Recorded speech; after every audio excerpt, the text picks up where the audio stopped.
Hello students, good morning all of you. So here I am going to discuss the problems of vectors जो कि JEE और NEET की तैयारी करने वालों के लिए बेनिफिशियल रहेंगे। So let's start with the first question. और क्वेश्चन इस तरह से है, the sum and difference of two perpendicular vectors of equal length.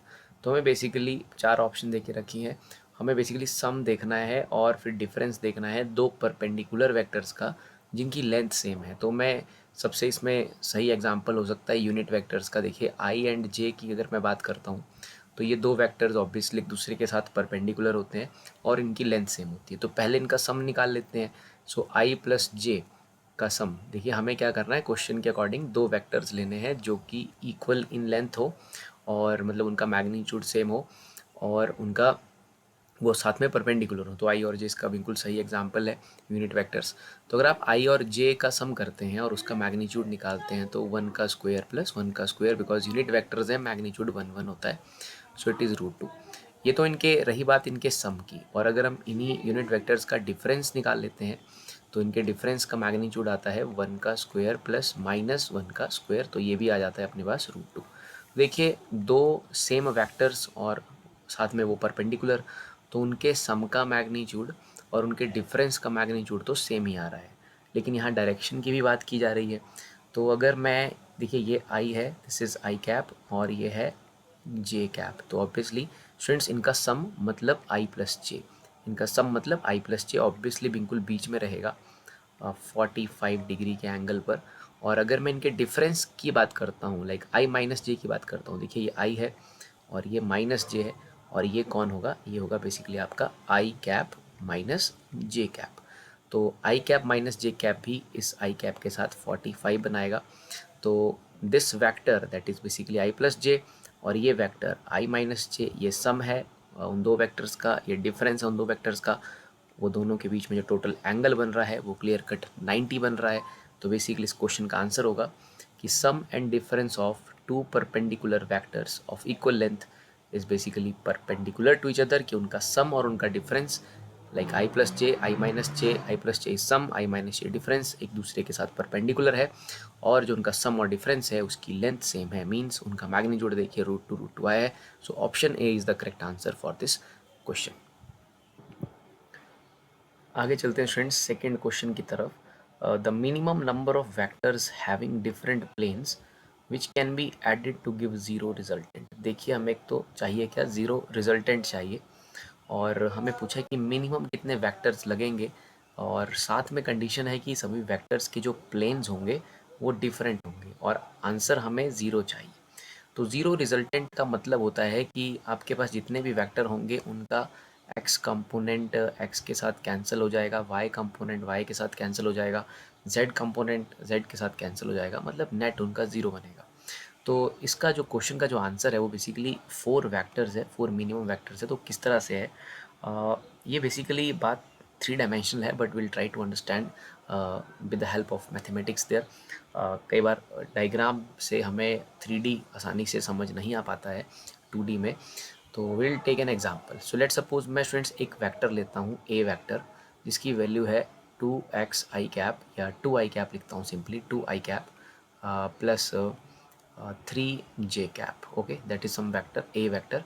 और एक वेक्टर मैं लिखता हूँ 2 आई कैप और प्लस 3 के कैप। चलिए इस तरह से मैंने वेक्टर लिख लिए, दो वेक्टर मैंने लिख लिए और दोनों वेक्टर्स डिफरेंट प्लेन में है, आई कैप जे कैप, मतलब ये वेक्टर हुआ हमारा एक्स वाई प्लेन में, दिस इज़ आई और के, मतलब ये वेक्टर हुआ हमारा एक्स जेड प्लेन में। तो कंडीशन के हिसाब से हम चल रहे हैं, हमने पहले तो दो वेक्टर लिए, दोनों का ही जो प्लेन है वो डिफरेंट है। तो ऑब्वियसली अगर हम देखें तो ये तो आपस में दो तो कैंसिल हो ही नहीं सकते, क्योंकि अब अगर आप आई से आई को भी कैंसिल करना चाहो तो हो जाएगा, लेकिन फिर जे से के कैसे कैंसिल होगा।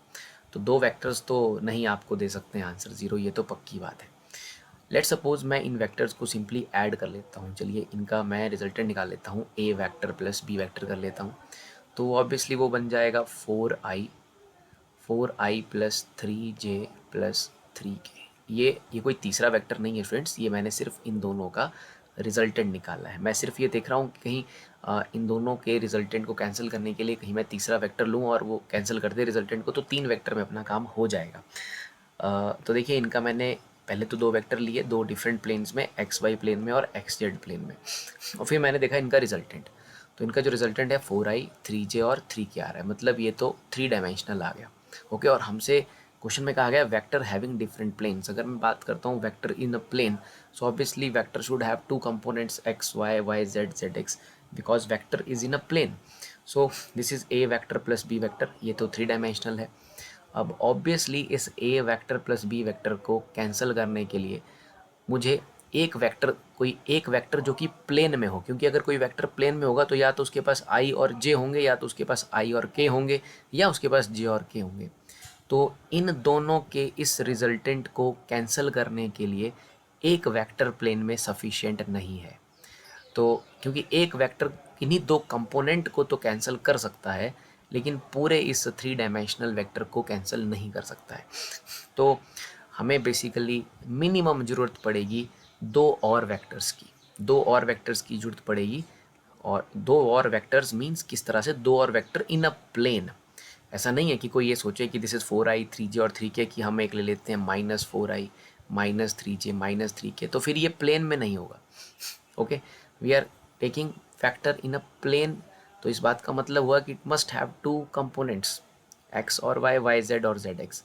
तो इस 3 डायमेंशनल वेक्टर को ख़त्म करने के लिए डेफिनेटली हमें जो है वो दो वेक्टर और लेने पड़ेंगे।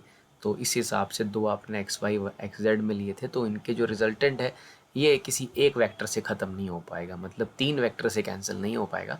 तो आपको ज़रूरत पड़ेगी लगभग 4 वेक्टर्स की, तो इसलिए 4 is the answer for this question. आगे चलते हैं स्टूडेंट्स क्वेश्चन 3 की तरफ। A vector perpendicular to I plus J plus K. तो देखिए वेक्टर परपेंडिकुलर हैं तो आप जानते हैं उस वेक्टर का किसी दूसरे वेक्टर के साथ अगर वो परपेंडिकुलर है तो डॉट प्रोडक्ट 0 आता है। तो ये आप ट्राई कर सकते हैं किसी एक के साथ। जो आंसर है इसका वो ऑप्शन 4 है। तो सिंपली आप चेक कर सकते हैं dot product like 3 I into I is obviously 3, आई से आई करेंगे 2 जे इंटू जे, फोर्थ आंसर है तो मैं चेक कर लेता हूँ। 2j इंटू जे का वैल्यू आएगा 2, और 5 और k 5k और क्या जाएगा 5, बट यहाँ माइनस साइन है तो -3 + 2 5, और 5 - 5 आ जाएगा 0। तो हमने क्या क्या i + j + k का डॉट प्रोडक्ट किया हमने फोर्थ ऑप्शन के साथ, जो कि थी 3i - 2j - 5k। So it comes out to be like that, 3j से j और k से माइनस, आंसर आता है 0। तो ऑब्वियसली ये वेक्टर i + j + k के साथ परपेंडिकुलर है। तो fourth is the answer for this question. आगे चलते हैं स्टूडेंट्स क्वेश्चन नंबर 4 की तरफ। सो हमें करेक्ट रिलेशन देखना है। देखिए वेक्टर्स आप देख रहे हैं, ट्राइंगल लॉ आपको आता है, चाहिए आना चाहिए। लाइक दो वेक्टर्स अगर ऑर्डर में हो तो तीसरा वेक्टर जो ऑर्डर में नहीं है वो उनका रिजल्टेंट देता है। लाइक अगर मैं ऐसे देखूँ एक वेक्टर तो ये थर्ड इनका रिजल्टेंट देगा। ये मान लीजिए बी है तो ये बेसिकली रिजल्टेंट होगा, और ये होगा basically A vector plus B vector के बराबर। That is called triangle of vector addition. तो यहाँ देखते हैं लाइक ए बी ई 0 है। देखिए ए वेक्टर बी वेक्टर ऑर्डर में है, A vector B vector order में है, और ई भी ऑर्डर में है। जब कभी सारे वेक्टर्स ऑर्डर में हो लाइक दैट, इस तरह से हो, सारे ऑर्डर में हो, ट्राइंगल लॉ के हिसाब से जो थर्ड वन होता है, जो रिजल्टेंट होता है वो ऑर्डर में नहीं होता है। लेकिन अगर सारे ही वेक्टर्स ऑर्डर में हो तो उनका जो नेट बनता है वो 0 बनता है। रीज़न क्या है, लाइक मान लीजिए ये ए है, लेट सपोज ये बी है, और ये ए और बी का रिजल्टेंट स्टूडेंट्स ऐसे कुछ होगा। तो यहाँ पर एक वेक्टर इनके रिजल्टेंट के उल्टा है। ठीक है, मान लीजिए ये आर है, आर जो है वो किसका रिजल्टेंट होना था, ए और बी का, लेकिन यहाँ इसमें दे के रखा है इसका नाम कुछ मान लीजिए पी है। तो ए और बी का जो रिजल्टेंट आएगा उसको पी कैंसिल कर रहा है, तो नेट 0। तो अगर कभी भी वेक्टर्स ऐसे पूरा ऑर्डर में हो, सारे के सारे क्लोज्ड फिगर बना रहे हो, तो आंसर जो है आपके पास 0 आएगा। तो पहली ऑप्शन तो सही है, और क्योंकि यहाँ ऑल ऑफ द दीज भी है तो बाकी भी चेक करना पड़ेगा। बाकी आप देख सकते हैं यहाँ पर ये जो बन रहा है अपने पास, लाइक इसको मैं दूसरी ऑप्शन को देख सकता हूँ, C vector plus A vector is equal to D vector. तो देखिए ट्राइंगल और लगाइए, सी वेक्टर ओके और ए वेक्टर, सी वेक्टर और ए वेक्टर। देखिए ए वेक्टर और सी वेक्टर ऑर्डर में है, और ये यहाँ पर ट्राइंगल और लग रहा है, A vector C vector order में है, ए का हेड सी की टेल को टच कर रहा है, तो ए और सी ऑर्डर में है, और जो डी है वो ऑर्डर में नहीं है, मतलब ए और सी का रिजल्टेंट जो है वो डी है। तो ये भी इस हिसाब से बात सही हुई, हमने इसको इस तरह से अरेंज करके लिख सकते हैं। तो यहाँ से C plus A is equal to D, C और ए का जो रिजल्टेंट है वो डी है, तो वहाँ फिगर से कंफर्म हो रहा है। तो दूसरी ऑप्शन भी सही है। तो ऑब्वियसली अब दो ऑप्शन सही हो गई, तो मतलब तीसरी भी सही होगी, तो आंसर क्या आएगा? ऑल ऑफ द दीज आएगा, ऑल ऑफ द अबव आएगा। बिकॉज ऑब्वियसली अगर ए ही सही होता तो हम, और बी सही नहीं होता तो ऑब्वियसली हम फिर ए को टिक करते, बट यहाँ ऑल ऑफ दीज है, तो इस तरह से आप तीसरी ऑप्शन को भी आप ट्राई कर सकते हैं। So all of these, all of the answer. Apply the triangle rule on the third option, तो आसानी से वो प्रूव हो जाएगा। आगे चलते हैं स्टूडेंट्स क्वेश्चन नंबर 5 की तरफ। Out of the following set of forces the resultant of which can not be zero. तो देखिए ऐसे तीन फोर्सेस आपको दे के रखे हैं, तो पूछा गया है कि किसमें ज़ीरो नहीं है। तो ज़ीरो तब आएगा अगर किन्हीं दो फोर्सेस का सम अगर तीसरे से बराबर या उससे बड़ा आता है, तो वहाँ पर जो है वो फोर्सेस ज़ीरो हो सकती हैं। अगर मैं यहाँ देखता हूँ फोर्थ ऑप्शन में 10, 20 और 40, तो किन्हीं दो का सम आप कीजिए, जैसे 10 और 20 का कर दीजिए तो ये 30 आएगा। तो 30 ऑब्वियसली 40 से बड़ा नहीं हो सकता। 40, 20 कर लीजिए तो ऑब्वियसली 10 छोटा हो गया। तो किन्हीं दो फोर्सेस का सम अगर थर्ड वाले के बराबर या उससे बड़ा है, तो ही वहाँ पर रिजल्टेंट जो है वो ज़ीरो हो सकता है। तो इसका आंसर ऑप्शन 4 है। बाकी आप ऐसे चेक भी कर सकते हैं, जैसे 10-10 है, अब 2-10 हैं आपके पास, 2-10 हैं, अगर इनको हम 120 डिग्री पर लेते हैं तो इनका रिजल्टेंट 10 बनेगा। तो तीसरा वाला 10 अगर इसके अपोजिट लगा दिया तो नेट ज़ीरो हो जाएगा। ठीक, लाइक ये एक 10 न्यूटन है, दिस इज़ 10 न्यूटन, 120 डिग्री पर है, तो इनका नेट 10 बनेगा। और अगर इसके अपोजिट एक 10 है, तीसरा वाला 10 है, तो आंसर 0 आ जाएगा। ऐसे भी आप चेक कर सकते हैं। बाकी 4th इज़ द आंसर। सो इस तरह से आप चेक कर सकते हैं। आगे चलते हैं स्टूडेंट्स क्वेश्चन 6 की तरफ। तो यहाँ है resultant of two vectors A and B is perpendicular to vector A. दो वेक्टर हैं और भी, उनका जो रिजल्टेंट है वो ए के परपेंडिकुलर है, फिगर में आप देख रहे हैं। और जो रिजल्टेंट है उसका magnitude is equal to half of magnitude of vector B. Okay, जो रिजल्टेंट का मैग्नीट्यूड है वो बी के मैग्नीट्यूड के हाफ के बराबर है। बी के मैग्नीट्यूड का हाफ है basically. Magnitude is equal to half of the magnitude of vector B. Angle between A and B हमें निकालना है। देखिए आप देख रहे हैं रिजल्टेंट जो है वो बी वेक्टर के साथ बीटा एंगल बना रहा है। तो बी वेक्टर का जो कंपोनेंट होगा रिजल्टेंट की तरफ, ऑब्वियसली वो होगा B cos beta. So that is B cos beta, और दैट इज़ ये बी है और ये बी कॉस बीटा है। तो यहाँ से क्वेश्चन में गिवन देके रखा है कि जो हमारा जो रिजल्टेंट है उसका मैग्नीट्यूड, अब रिजल्टेंट और बी जो है वो सेम बात है। सो स्टूडेंट्स जो बी कॉस बीटा है वो बेसिकली आपका आर के बराबर है। आप ध्यान से देखिएगा, दिस इज़ बी वेक्टर, और बी वेक्टर का जो ऊपर की तरफ ये जो कंपोनेंट होगा that is basically B cos beta, और यही आर भी है बेसिकली अपना। So that is B cos beta को मैं आर के सामने इक्वेट कर दूँगा। लेकिन अकॉर्डिंग टू क्वेश्चन ये कहा गया है कि जो हमारा रिजल्टेंट है उसका जो मैग्नीट्यूड है वो बी के मैग्नीट्यूड का हाफ है। It means that B cos beta is basically or can be written as b by 2, because resultant का जो मैग्नीट्यूड है वो b के मैग्नीट्यूड का हाफ है, यानी कि b बाई 2 है। तो रिजल्टेंट को मैं b बाई 2 कह सकता हूँ, और b वेक्टर का रिजल्टेंट के अलॉन्ग लाइक इसी तरफ b वेक्टर का यहाँ जो कंपोनेंट है ऊपर को वो b कॉस बीटा है, और b कॉस बीटा ही अपना r है। ओके, और according to question R B by 2 के बराबर, तो उनको इक्वेट कर सकते हैं। तो यहाँ से b से b कट गया, तो आपके पास जो कॉस बीटा है, जस्ट अ मिनट, के पास जो कॉस बीटा है उसकी वैल्यू आ रही है हाफ। तो कॉस की वैल्यू हाफ आती है जब एंगल होता है 60 डिग्री। तो यहाँ से बीटा की वैल्यू होगी स्टूडेंट 60 डिग्री, और पूछा था angle between A and B. तो ए और बी के बीच में 90, 60, 150 डिग्री का एंगल बन रहा है। So 150 degree is the answer for this problem. आगे चलते हैं स्टूडेंट्स, ये क्वेश्चन नंबर 7 है। The ratio of maximum and minimum magnitude of the resultant of two vectors A and B. तो अपने पास दो वेक्टर हैं, A vector and B vector. इनका जो मैक्सिमा है और या मैक्सिमम वैल्यू है उनके मैग्नीट्यूड का, रिजल्टेंट का, और जो मिनिमम है वो 3:1 की रेशो में है। तो इनका मैक्सिमम होगा simply like A plus B. जब वेक्टर्स सेम डायरेक्शन में होते हैं तो उनका हमें रिजल्टेंट जो है वो मैक्सिमम मिलता है। तो a प्लस बी और इनके a माइनस बी मतलब मिनिमा, मिनिमा मतलब a माइनस बी। सो वो उसका जो रेशो है वो बेसिकली 3/1 है। दो वेक्टर्स हैं अगर आपके पास, आपको मैक्सिमम मिलेगा जब when both are in the same direction मतलब सिंपली a प्लस बी, और उनका मिनिमम आपको मिलेगा when they are in the opposite direction मतलब थीटा इज 180 डिग्री मतलब a माइनस बी। तो वो रेशो 3/1 है। तो यहाँ से सॉल्व कर लेते हैं, a/b क्रॉस मल्टीप्लाई कर लेते हैं तो ये बन जाएगा 3a माइनस 3b। तो हमसे पूछा जा रहा है लाइक a कितने b के बराबर है। तो यहाँ से 3b जो है स्टूडेंट्स वहाँ जाएगा, ये बन जाएगा 4b, और ये a इधर आएगा, 3a माइनस ये होगा 2a। तो इसे सॉल्व कर लेते हैं। सो यहाँ से मेरे पास जो अपना a का वैल्यू आ जाएगा वो आ जाएगा 2 of magnitude of p, 2 of magnitude of p। So a is 2b। सो ये अपना ऑप्शन नंबर 2 जो है इसका सही आंसर है। आगे चलते हैं स्टूडेंट्स क्वेश्चन नंबर 8 की तरफ। तो दो फोर्सेस हैं, दोनों का मैग्नीट्यूड सेम है, उनका रिजल्टेंट निकालना है। और देखिए कई बार स्टूडेंट्स गलती कर देते हैं, एंगल जो है वो 60 नहीं है। लाइक एंगल का पता चलेगा जब आप दोनों को मीट कराएंगे।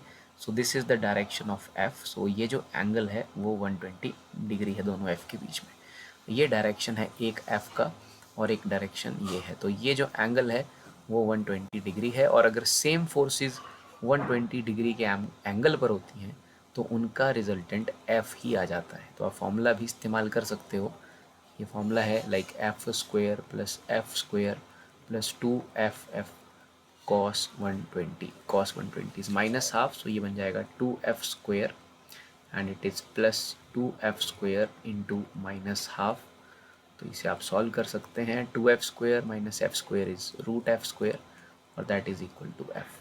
तो दो फोर्सेस 120 डिग्री पर हों और सेम मैग्नीट्यूड हो तो उनका रेजिस्टेंस, उनका आंसर किसी एक के ही वैल्यू के बराबर आ जाता है। तो ऑप्शन 2 इसका सही आंसर है। बस आपको एंगल का ध्यान रखना है, 60 नहीं है, ये 120 है, बिकॉज ये यहाँ से आ रहा है, इस तरफ को जा रहा है, ठीक है, और ये इधर जा रहा है। सो ये 120 डिग्री का एंगल है। फ्रेंड्स आगे चलते हैं 9th क्वेश्चन की तरफ। एक वेक्टर है ए वेक्टर, 2 सेंटीमीटर लॉन्ग है और 60 degree above the X axis. तो इसे एक्स एक्सिस मान लेते हैं। दिस इज़ ए वेक्टर जो कि 2 सेंटीमीटर लंबा है, 60 डिग्री एंगल बना रहा है एक्स एक्सिस के साथ। और एक बी वेक्टर है जो कि वो भी 2 सेंटीमीटर लॉन्ग है, ये भी बोला गया है फर्स्ट क्वाड्रेंट में है।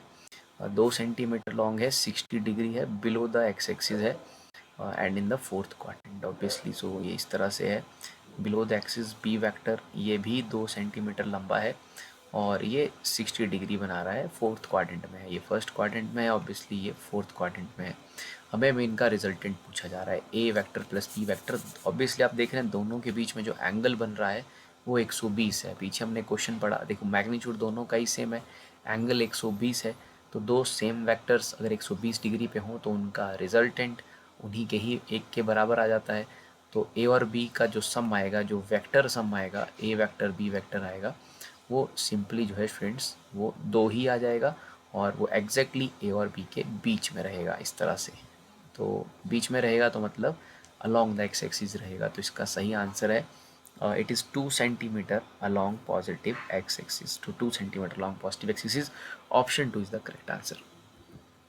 आगे चलते हैं स्टूडेंट्स 10th क्वेश्चन की तरफ।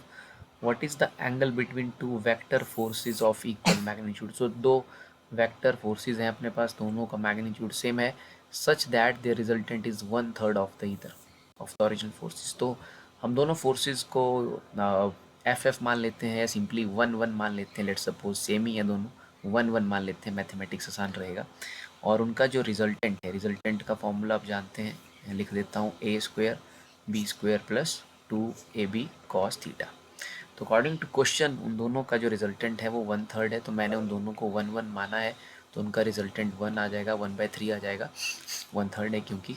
एंड देन यहाँ लिखते हैं 1 + 1, 1 का square plus 2 × 1 × 1 × cos theta. So यहाँ इसका स्क्वेयरिंग कर लेते हैं। सो इट इज़, ये आ जाएगा अपने पास फ्रेंड्स 1/9 और ये हमारे पास बन रहा है 1 + 1 2 प्लस इसको स्क्वायर लगा देता हूँ अभी मैं, 1 + 2 + 2 कॉस थीटा। तो इसकी भी स्क्वायरिंग करनी है, लेफ्ट साइड की मैं कर चुका हूँ।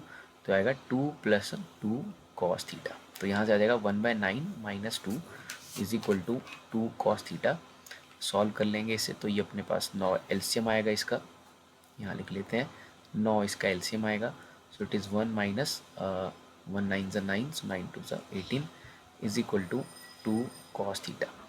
तो बन जाएगा -17/9 is equal to 2 cos theta. So यहाँ से कॉस थीटा की वैल्यू आ जाएगी -17/18, और मैं यहाँ से कॉस थीटा या थीटा लिख सकता हूँ। Theta is cos inverse of -17/18। तो ये मुझे दिख रहा है ऑप्शन 1 में। So option 1 is the correct answer for this question.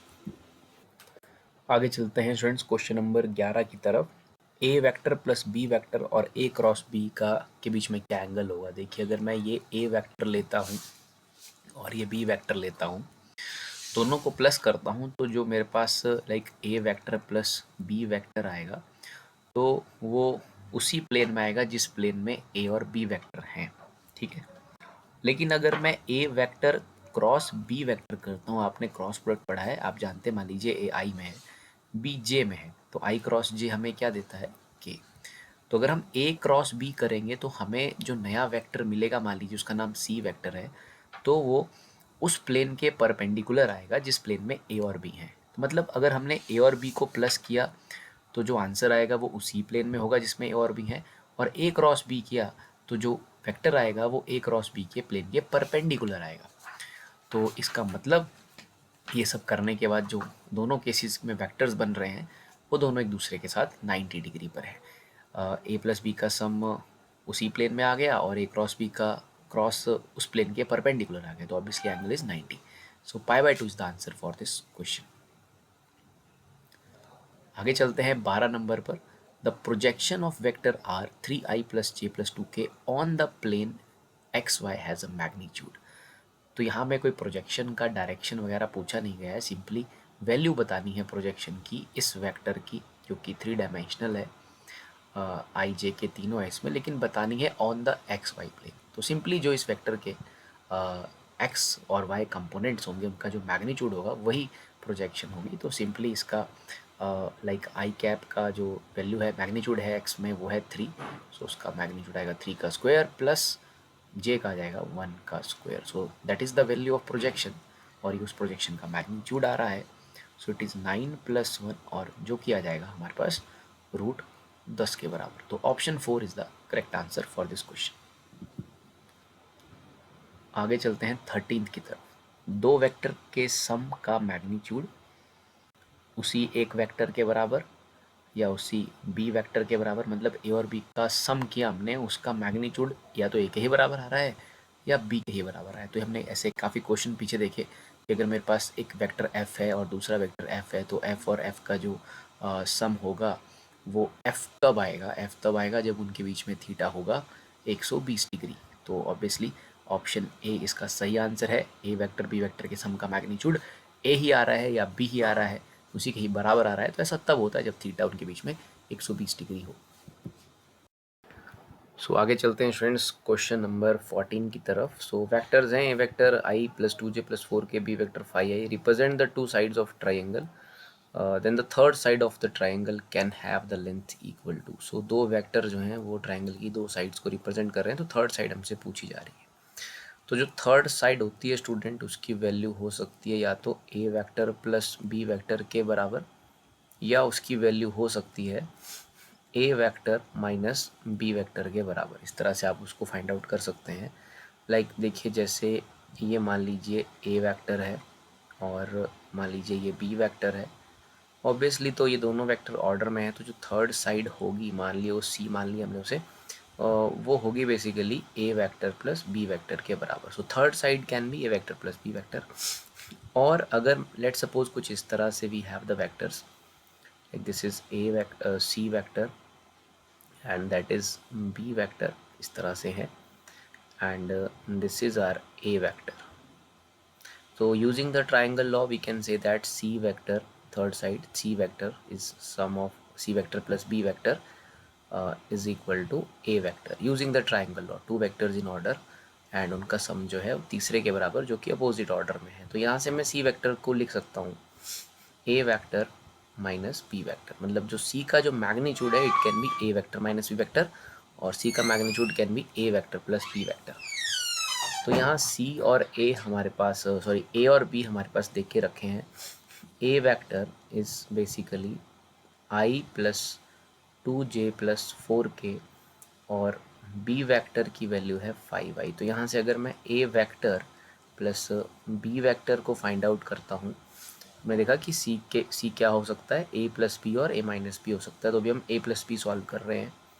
So it can be written as 6i plus 2j plus 4k। तो एक तो ये वैल्यू हो सकती है। तो इसका मैग्नीट्यूड निकाल लेते हैं। 6 का स्क्वायर 36 हो जाएगा, 2 का 4 हो जाएगा और 4 का 16 हो जाएगा। ओके, सो इट इज़ 40 और ये 16 बन गया 56, 56। एक आंसर 56 आ रहा है हमारे पास। दूसरी चॉइस को भी चेक कर लेते हैं क्योंकि यहाँ एक ऑप्शन है both of the above. So let's solve for this A vector minus B vector भी सॉल्व कर लेते हैं। तो सॉल्व करने जाएंगे तो लाइक ए माइनस बी आ जाएगा -4i plus 2j plus 4k। तो इसका भी मैग्नीट्यूड निकाल लेते हैं। 4 का स्क्वायर 16 बन जाएगा, 2 का 4, 4 का 16, 16 32 4 36, 36, 36 का रूट होगा 6। सो यहाँ 6 भी ऑप्शन है, 56 भी है, मतलब बोथ ऑफ द अबव। तो दोनों ही इस क्वेश्चन के आंसर्स होंगे। 3 is the answer for this question. आगे चलते हैं स्टूडेंट्स क्वेश्चन नंबर 15 की तरफ। वेक्टर a1 का मैग्नीट्यूड दिया है, a2 का दिया है, a1 प्लस a2 के रिजल्टेंट का मैग्नीट्यूड भी दिया है 3 और हमें इसकी वैल्यू फाइंड आउट करनी है। तो ये अपने पास a1 plus 2a2 dot 3a1 minus 4a2। तो इसको ओपन कर लेते हैं। लाइक a1 इंटू 3a1 बन जाएगा 3a1 स्क्वायर, फिर a1 को इससे मल्टीप्लाई करेंगे, बनेगा -4a1a2, then this is plus 2a2 or 3, 2 3 is 6, so it can be written as plus 6a1a2 and then minus, so 2 4 is 8a2 square। यहाँ से ये बन जाएगा 3a1 square minus 8a2 square और ये 4a1a2 6a1a2 जो कि रह जाएगा 2a1 एंड a2। ओके, सो ये हमने इनको मल्टीप्लाई कर दिया एंड देन यहाँ से हम जो है like this is 2a1 dot a2 है स्टूडेंट्स। ओके, अब क्या है कि ये अपने पास चीज़ें गिवन दे के रखी हैं। a1 प्लस a2 वैक्टर का मॉड मतलब इसका रिजल्टेंट है ये। तो इसका रिजल्टेंट आप जानते हैं, रिजल्टेंट का फॉर्मूला रहता है a1 square plus a2 square and plus 2a1a2 cos theta. तो जिसे मैं लिख सकता हूँ a1 square plus a2 square plus 2a1 dot a2। Okay, इस तरह से इसे लिखा जा सकता है a1 dot a2 because it is a1 a2 cos theta, it can be written as a dot product of a1 dot a2। तो a1 की वैल्यू अपने पास है जो कि 2 है, तो 2 का स्क्वायर यहाँ 4 आ जाएगा, प्लस a2 की वैल्यू 3 है, ये 9 आ जाएगा एंड यहाँ से plus it is 2 and a1 dot a2 हम इसे लिख सकते हैं। Okay, so it is given to us, ये हमें गिवन दे के रखा है, ये 3 दिया हुआ है, so this is equal to 3। So 9 4 13, so it is 2, यानी यहाँ a1 लगाना है, 2a1 dot a2 and it is 9 4 13, उधर जाके माइनस का हो गया, तो it is -10। So friends a1 dot a2 की जो वैल्यू है वो आ रही है अपने पास -5। तो इसका अब हम ऊपर इस्तेमाल कर सकते हैं और इस वैल्यू को फाइंड आउट कर सकते हैं। ये हमारे पास वैल्यू हमें मिल चुकी है, यहाँ इसको यूज़ कर लेंगे। तो मैं यहाँ जैसे ही इसको राइट करता हूँ, सो 3 into a1 square. Okay, so a1 was 2, तो a1 स्क्वायर अपने पास हो जाएगा 4 माइनस 8 इंटू a2 की वैल्यू थी 3 और 3 का स्क्वायर हो जाएगा 9 प्लस 2a1 a2 हमने निकाल लिया -5, तो जो कि सॉल्व करने पर 2 इंटू -5 बन जाएगा -10। तो इसे ओपन कर लेते हैं, 3 इंटू 4 होता है 12, सो 9 इंटू 8 हो जाएगा 72 माइनस 10। सो ये तो 82 बन रहा है हमारे पास और ये बन रहा है 12। तो ये वैल्यू जा रही है यहाँ तो -70। लेट्स चेक इट, एक बार इसे चेक कर लेते हैं। Like it was a1 square a2 square 2a1 a2 is equal to 3 and ये हमारे पास जो वैल्यू इसकी बन रही है। जस्ट अ मिनट, मैं इसे चेक कर लेता हूँ। सो इट इज़ 2 9 4 13 यहाँ पर। जस्ट अ मिनट, इसे चेक कर लेते हैं स्टूडेंट्स, कुछ कैलकुलेशन में इशू लग रहा है। So it is A1 square A2 square 2A1 A2 cos theta, बिल्कुल सही है। सामने इसकी वैल्यू 3 थी। Okay, so that resultant was 3। Obviously actually जो है रिजल्टेंट का फॉर्मूला जो रहता है वो रहता है रूट में। ओके, सो मैंने यहाँ इसको स्क्वायर नहीं किया है। ओके, मैंने यहाँ ओपन कर दिया, रूट के ओपन है तो यहाँ ओपन हो जाएगा, 9 बनेगा। सॉरी, यहाँ 9 लिखेंगे आप। This is 9 and this is 9, और ये भी 9 रहेगा, और यहाँ था 13। ओके, सो 13 से जो है अपना 9 माइनस 4, सो ये A1 डॉट A2 की वैल्यू बन रही है 9 माइनस 13 मतलब -4। ओके, फिर वहाँ से वो 2 भी है साइड में, सो इट इज़ डिवाइड कर लेंगे जब हम सॉल्व कर लेंगे इसे। सो वी आर गेटिंग 2 2 ज़ा 4। सो A1 डॉट A2 का जो वैल्यू है वो हमारे पास फ्रेंड्स -2 आ रहा है। Okay, it is -2। Now will again put it here, यहाँ पुट करते हैं। So it is 3। A1 का वैल्यू 2 था, सो 3 इंटू 4 एंड माइनस 8, और ये A2 का वैल्यू जो है वो 3 था, 3 का स्क्वायर 9 होता है, एंड प्लस 2 A1 A2, और A1 A2 की वैल्यू है -2। ओके, यहाँ मैं इसे फाइनली मैंने इसको यहाँ सब्स्टिट्यूट किया है। तो A2 की वैल्यू आप ध्यान देंगे थोड़ा सा, ये 9 लिखना था, यहाँ पर 3 लिख दिया गया था। ओके, क्योंकि आप रिजल्टेंट के फॉर्मूले में रूट होता है तो मैंने रूट ओपन करके लिखा है, तो राइट साइड में भी उसको स्क्वायर करना पड़ेगा। तो ये 12 बन रहा है अब। So like it is coming out to be 12। यहाँ से यहाँ चलते हैं, 3 4 ज़ा 12, और 8 9 हो जाएगा 72, 72 -4। Okay, it is 76 -12। तो ये जो है अपने पास बन रहा है 60 70 64 बन रहा है। सो -64 is the answer, -64 is the answer for this problem. So that is the concept. इस तरह से आप इसे सिंपली अपना रिजल्टेंट का एक्सप्रेशन लगा के वहाँ से यहाँ से आपने इंफॉर्मेशन निकाली A1 A2 के बारे में, और फिर सिंपली इस एक्सप्रेशन में पुट किया है। -64 इज़ द आंसर।